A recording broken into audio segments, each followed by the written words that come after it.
Hello friends good morning. चलतु आज बनइबा गोटे बढ़िया रेसिपी स्वीट कॉर्न करी। फास्ट आम गोटे स्पून तेल नहीं जाइए। गोटे स्पून तेल तातीगला आम गोटे स्पून जीरा पकई देचे।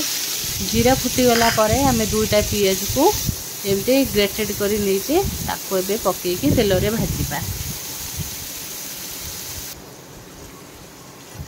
पियाज पूरा गोल्डन ब्राउन कलर हवा पर्यंत ताको तेल रे एमती भाजवा। भाजी साइला परे एबे हमें कंचा लंका को पकईकी कंचा लंका 2 ରୁ 3टा नहीं एमती ताको ग्रेटेड करके पियाज सहित पकईदेवा। पकईकी आउ टिके भाजवा। पियाज एबे हमर देखंतु गोल्डन ब्राउन कलर हे आसिलानी। आउ टिके तेल रे भल भाव रे पियाज कंचा लंका को भाजी दबा। भाजी दे साइला परे एबे हमें गोटे स्पून आम अदा रसुण पेस्ट पकईकी आउ टिके ताको भल से कषी दबा।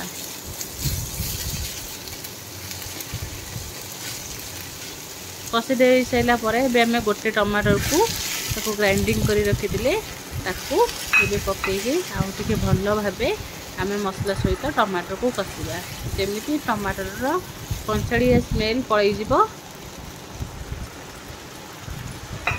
पाखापाखि 5 मिनिट खंड कषि साइला परे एबे हमें तातरे गोटे स्पून आम रेड चिली पाउडर, गोटे स्पून आम एबे धनिया पाउडर, गोटे स्पून जीरा पाउडर, गोटे स्पून हल्दी पाउडर देकी ताको भल से कषिबा। एबे हमें स्वाद अनुसार लूण पकई दबा। लूण पकईकी आउ टिके ताको भल भाबे हमें कषिबा। एबे हमें 10-12टा काजू को पेस्ट करके नहीं एबे हमें काजूर पेस्ट टाको मसला सहित भल भाबे कषिबा। एमिति पाखापाखि आम 15-20 मिनिट मसला को भल भाबे आम कषिबा। जेमती पूरा मसला रे तेल बाहरी आसीबो। देखंतु एमिति भल भाबे आम मसला को कषिबा। पूरा मसला जेमती पूरा हल्का लागिबो तापर जाके हम देखो मसला कषा रेडी हो। एपर्यंत देखंतु एमती भल भाबे मसला को आम कषिबा। जेमती पूरा मसला ऊपर तेल बाहरी आसो। देखो हमर एबे मसला कषा प्राय हो आसलानी।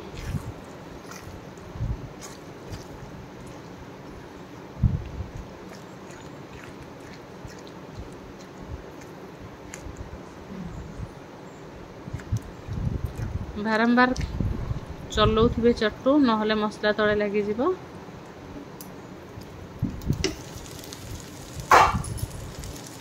एबे मसला रे देखो पूरा तेल चारि पाखरे बाहरी आसलानी। एबे तातरे हमें गोटे ग्लास हमें गरम पानी देकी फुटीबा को छाड़ी दबा।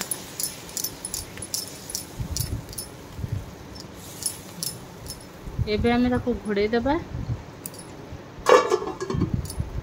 घोड़े सारा पर एबे हमें देखा हम देखो मसला पूरा फुटी आसलानी।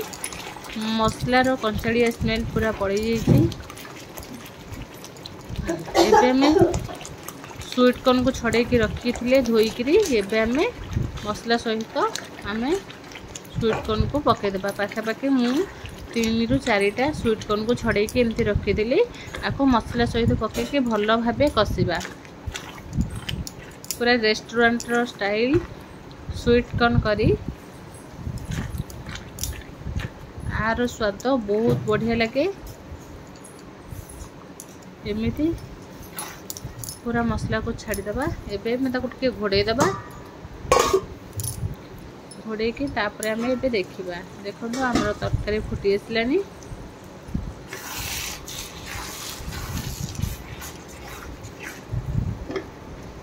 आपको एमती सुखा सुखा तरकारी करेंगे। एबे हमें कस्तूरी मेथी पत्र को टिके हाथ रे क्रश करके पकईदेबा। एबे ताते गोटे गरम मसला पकईदेबा। गोटे छोट पैकेट वाला गरम मसला गोटे आम देदेबा। देकर आउ टिके ताको भल भाबे गोळेई दबा।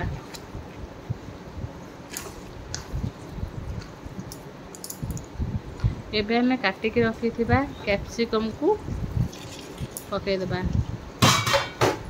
पकईकी आटे गोले देवा।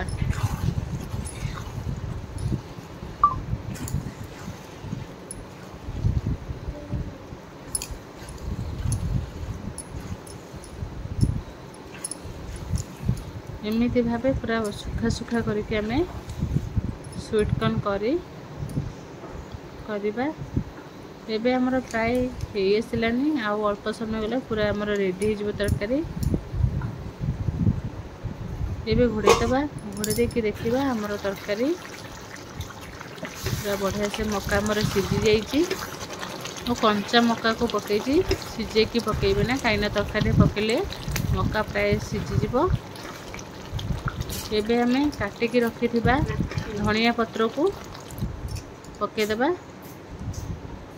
धनिया पत्र पकई सारा पर गोटे चीज ले चीज की एमती ग्रेटेड करके तरकारी उपरे पकईदेबा।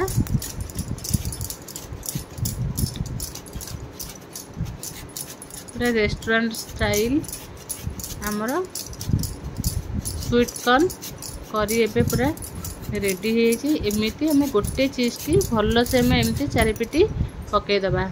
एबे हमें गोटे गार्निश करदेबा कंचा लंका देकी।